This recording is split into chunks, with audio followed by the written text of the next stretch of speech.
forever.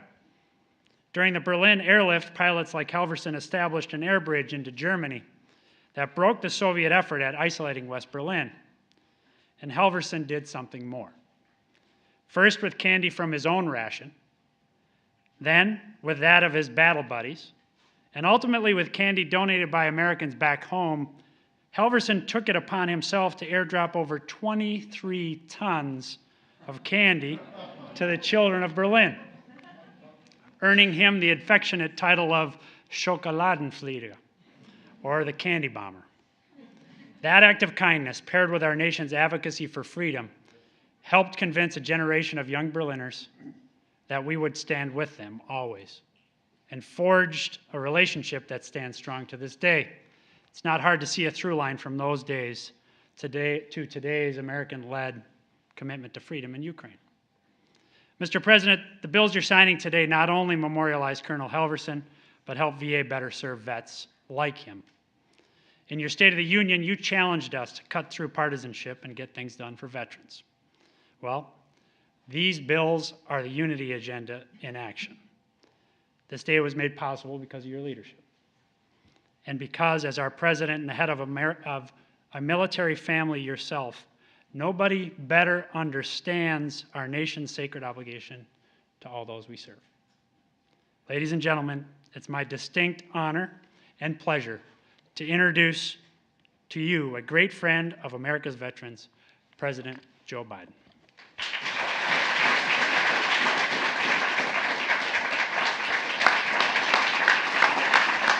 Thank you, thank you, thank you. Thank you.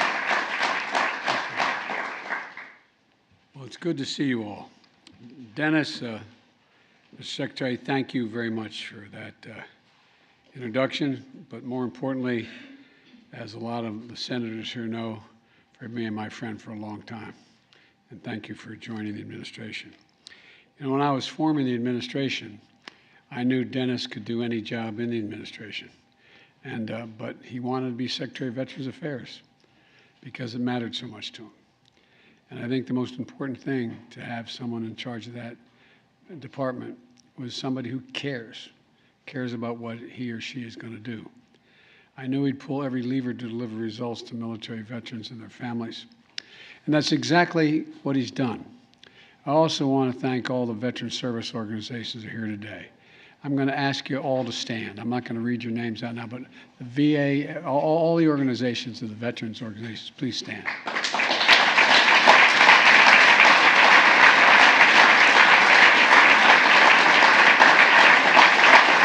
Thank you.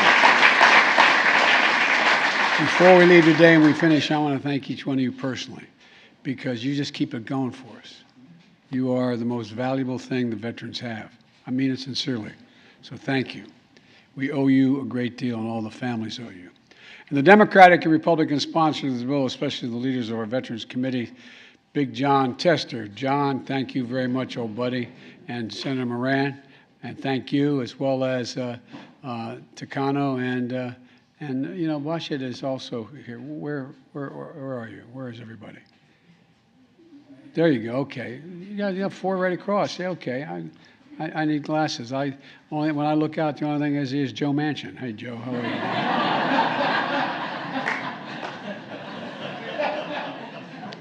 you? God, I wish I had Joe's hair. All kidding aside, all friends, look, you all did so much to make this day possible, all of you. And you're critical to the passage of the PACT Act, which is on the floor right now. And the act that would extend benefits and services of those exposed to burn pits and toxic substances during military service, I should say, and we need your support to get it passed. And in my State of the Union address, I laid out a unity agenda of 4 big things that all of us, Democrats, Republicans, and Independents, could tackle together as a nation. First was the opioid crisis. Second was mental health. Third was cancer. And the fourth was supporting our veterans. Today, our administration is delivering on that agenda. In just a moment, I'll be signing 9 different bills with overwhelming bipartisan support that improve care for our veterans and honor their service and their sacrifice. And you've heard me say it many times before. Our nation has many obligations. It only has one truly sacred obligation, and I mean it, and I've been saying this for over 35 years, sacred obligation. And that's to prepare and equip those we send into harm's way and to care for them and their families when they come home. It's a sacred obligation because veterans are the backbone, the spine of who we are as a country. Less than 1% of the population risk everything to defend our nation and our values and everything we hold dear. And you know, the 99% of us who don't, we owe them. We owe them big. And that's what today's all about, is paying a debt, in my view. The United States and the State of the Union, I talked about, we need to talk about burn pits that incinerate waste of war, tires, poisonous chemicals, jet fuels, and so much more I won't even mention. Toxic smoke with thick poison spreading through our bases and into the lungs of our troops. And when they came home, many of the fittest and best trained warriors we've ever had were not the same. Headaches, numbness, dizziness, cancer. My son Bo was one of them. Under Secretary McDonough's leadership, the VA is pioneering new ways to link toxic exposure to diseases and to help more veterans get the care they need. Earlier this year, we expanded the eligibility for veterans suffering from 9 rare respiratory cancers. But current law does not entitle all toxic exposed veterans to mammogram services. It does now, until today. The bill I'm signing into law will ensure that veterans who serve near burn pits get the preventative care they need. It's named after Kate Hendricks Thomas. And her husband and her handsome son is here today with 2 cousins. 2 cousins, right? Welcome, guys. Thanks for coming. This guy...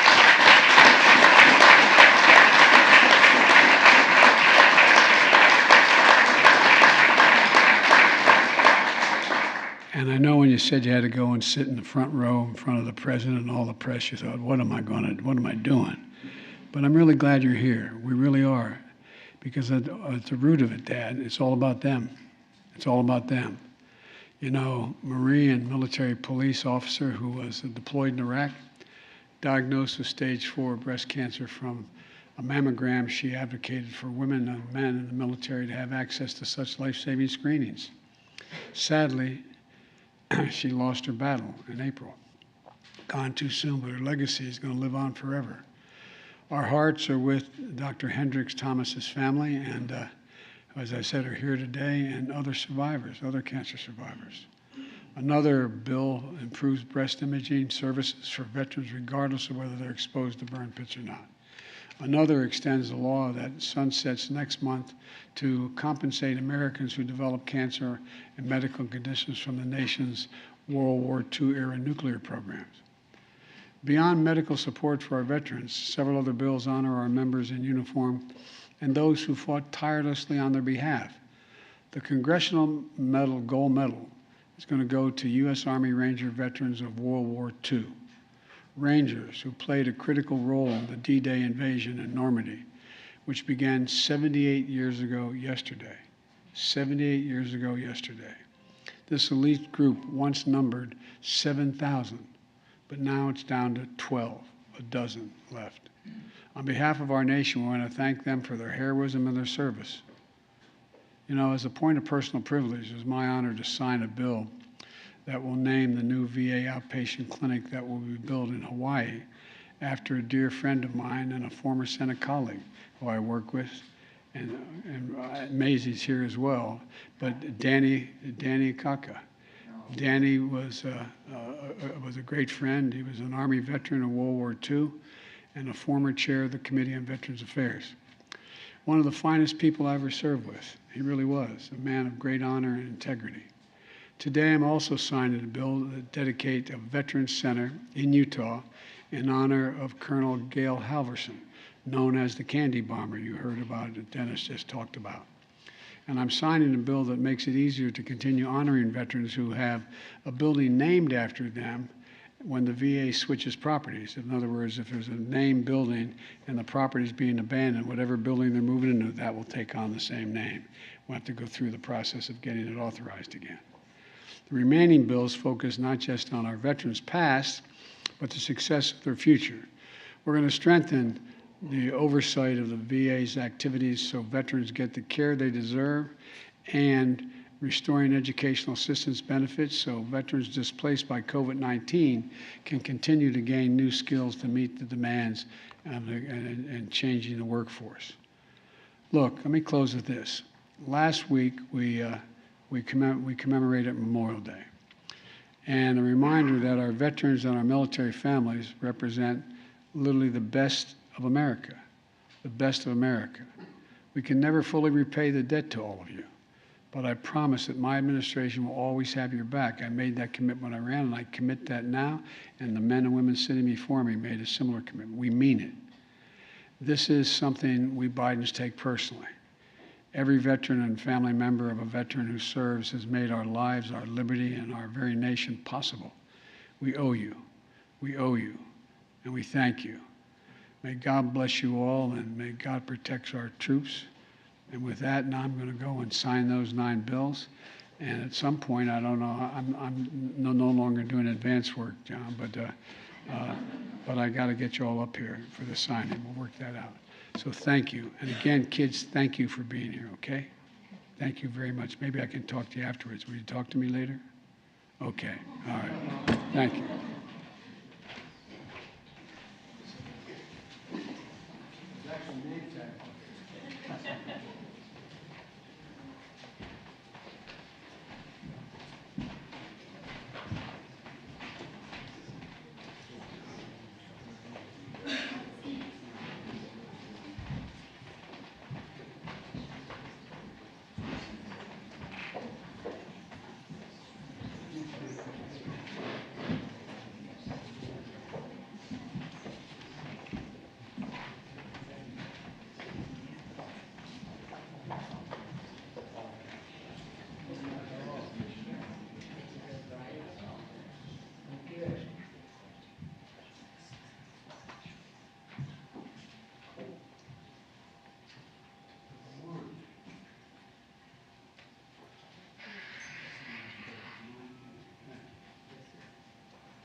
Good day to get to sign 9 bills.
Paul's like, Jimmy, sorry,